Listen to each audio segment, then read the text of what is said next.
how's it going guys? I'm Ryus and welcome to my channel. I hope you are doing well. Today I'm going to show you my take on Orochi deck because he's really powerful but can sometimes be pretty confusing to use. I actually have two deck lists, but the one I'm going to show you is the one that, in my opinion, suits my playstyle better. Of course, I will be showing the other one later. Well, without further ado, let's jump straight into the deck rundown. Orochi deck is definitely mid-range, almost late-game deck, but we can still dish out a pretty decent amount of damage early game with the help of Inugami. This deck is the type of deck that you really need to try it yourself to actually get the feel of it, because I don't think you will find it that interesting just by watching a replay. Anyway, first up we have Kingyohime. She's the buffer and utility of this deck. Most of the time you want her to stay back, but in rare cases, her ability will make her attack by herself. That will sometimes benefit you or ruin your entire setup, so keep that in mind. For her, I'm bringing one Kingyo Cheer. I would usually just use this as fodder to activate her basic ability. Then we have two Kingyo Cultivation. This card is great. This will let you deal a decent 4 damage, then let Kingyohime go back safely to the standby zone. Then we have one Kingyo Relax, a very straightforward card that you can use to heal yourself or your Shikigami. Then we have two Fishes Let's Go to power up your level 1 card. I would usually go for Fatal or Pierce if available, but Rally or Haste is also a good pick. Then we have two Evolve. Normally you would bring the SSR instead, but for you who's on a budget, 2 Evolve is more than enough for what you need. Kingyohime card ratio is pretty flexible, but I definitely think she needs to bring at least 3 level 1 cards so you don't get completely stuck in early game. Next up is Hitorima. Since we're using a full Red Lotus setup, we're bringing Hitorima as our stats buffer and piercing. For him, I'm bringing two Assault Raid. Now you might be thinking, why would I bring that while I don't have access to any rally buff? The answer is simple. This deck severely lacks combat cards, and this can save your life when Hitorima has his level 2 form on him. Then we have two Wandering Hero. I am bringing this so that we can deal with the opponent's Shikigami in the back. You mainly want to hit their buffer or the one that has a really dangerous form like Kanihime or Taishakuten. Two Hidden Leaf Swordsman,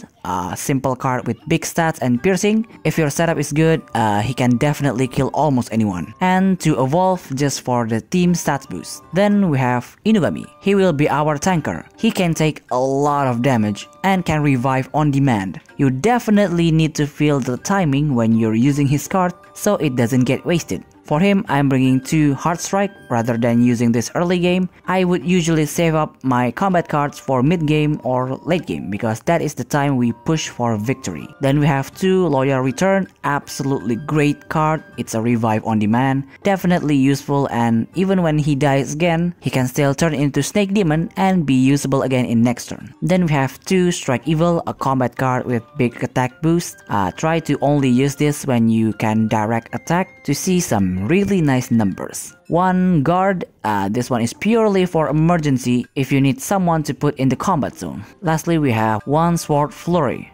This will make Inugami bigger and faster in late game, and I would not recommend running the Evolve because it is really slow and we don't need that in this deck. And the star of this deck is Orochi. His ability is definitely on the unique side out of all the Shikigami we got in the new pack. Basically, his ability is when any of your Shikigami dies, it will turn into a Snake Demon. Snake Demon has 3 attack and 3 health stats and haste. This ability will not work on Orochi himself, and it will not work if Orochi is dead. For him, I'm bringing two Impure Power. I would usually use this on a Shikigami that has the lowest health and force them to kill the opponent's Shikigami that's blocking your way. Or you can use it on your Snake Demon and it will have 5 attack until it dies. Then we have one Divine Shadow. This one is surprisingly useful, allowing you to attack twice a turn with your Snake Demons. Then we have one Sacrifice. You might think this card is a pretty big minus when used, and you are kind of right, but I guess sometimes that one extra attack is the one that will win you the game. Then we have one Divine Flames of Wrath.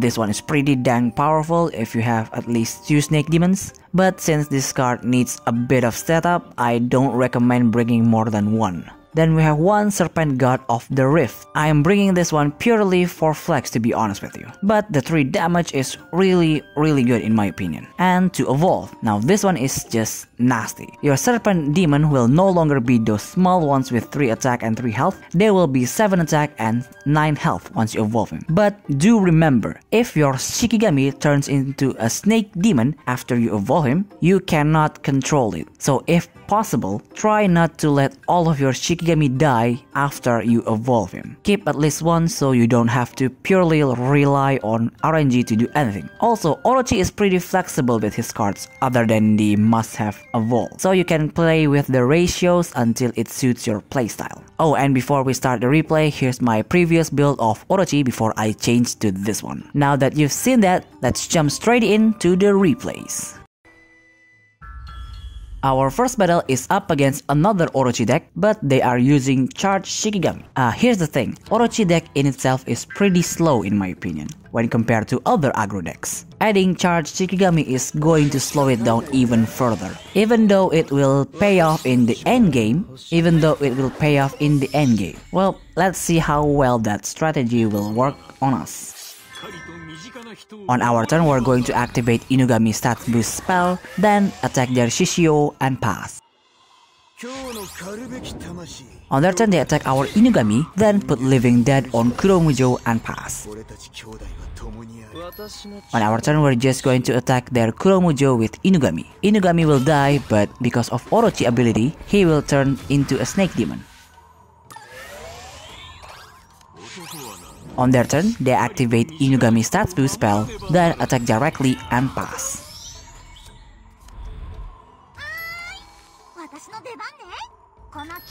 On our turn, we're going to activate Vicious Let's Go. We pick Gain Pierce, then evolve Kingohime. After that, we need to get rid of our Snake Demon, so we ram it to their Inugami. Then we're going to activate Kingyo Cultivation to finish off their Inugami and pass. On their turn, they put Orochi level 2 form, then attack directly with him and pass.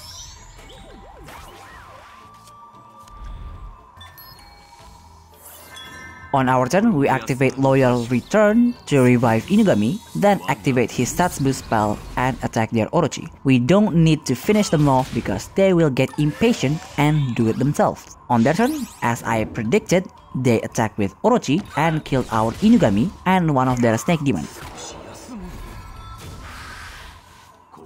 After that, they activate Loyal Return to revive their own Inugami and pass.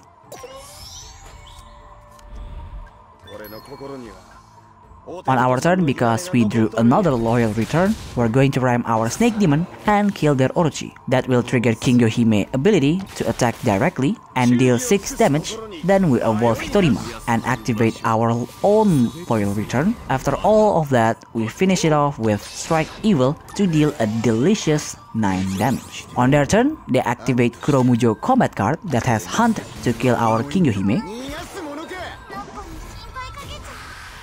Then activate Brother Memories to switch back to Kuromujo and pass.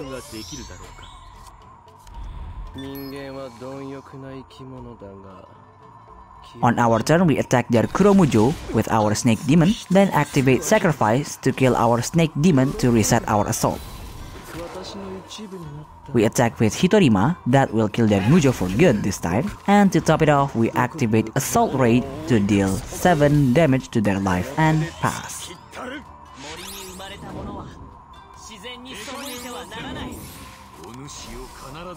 On their turn, they evolve Inugami. Okay, now you're completely missing the point if you're running Orochi in the first place, because that evolve will screw you up your entire game plan more than you think. Trust me, because I tried it myself. They attack our Hitorima at the end of their turn, Inugami will revive. On our turn, we evolve our Orochi, that will immediately activate his effect, forcing Hitorima to attack and kill the opponent. Our second battle is up against Tamamo and Taishakuten. Speaking of Tamamo, I'm still experimenting with the ratio of the deck, but my Shikigami lineup would probably look like what you're seeing right now.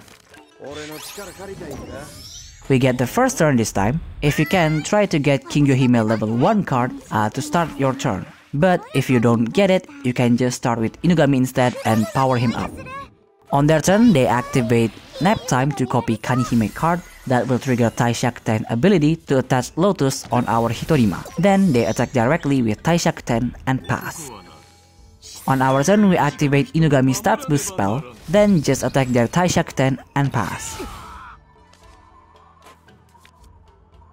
On their turn, they activate Kanihime spell to draw a card, then attack with Onigiri that has no slash attached. Well, since we got an easy target, we are just going to attack with our Hitorima that will trigger King Yohime ability, healing our Inugami, and we pass.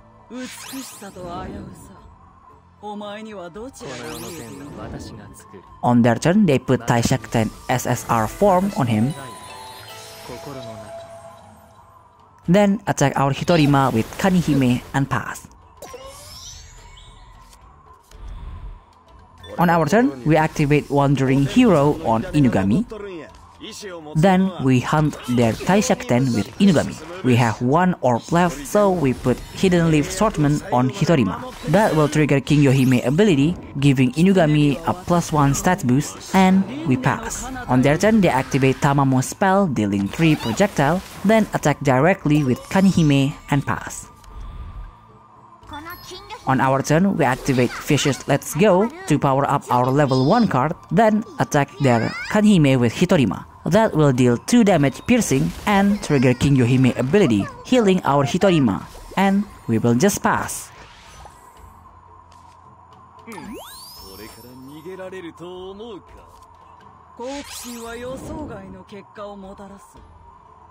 On their turn, they activate 2 Soul Strike on Hitorima and the other one on King Yohime. That will kill her. After that, they activate Flickering Shadows to put Onigiri on the combat zone and pass. On our turn, we're going to do this neat little thing. We activate Divine Flames of Wrath. Orochi will get attacked by Onigiri, but that's fine. Our Snake Demon killed their Onigiri, allowing us to attack directly with Hitorima, dealing 7 damage and pass.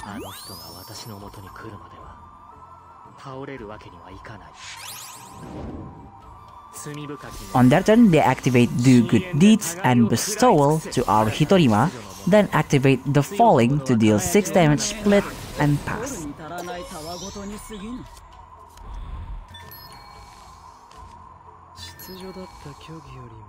On our turn, we activate Impure Power to one of our Snake Demon to deal 5 damage, then evolve our Orochi. That will activate Orochi ability, forcing all of our Snake Demon to attack, dealing 8 damage. And to top it off, we attack again with Snake Demon, dealing another 5 damage. And we pass.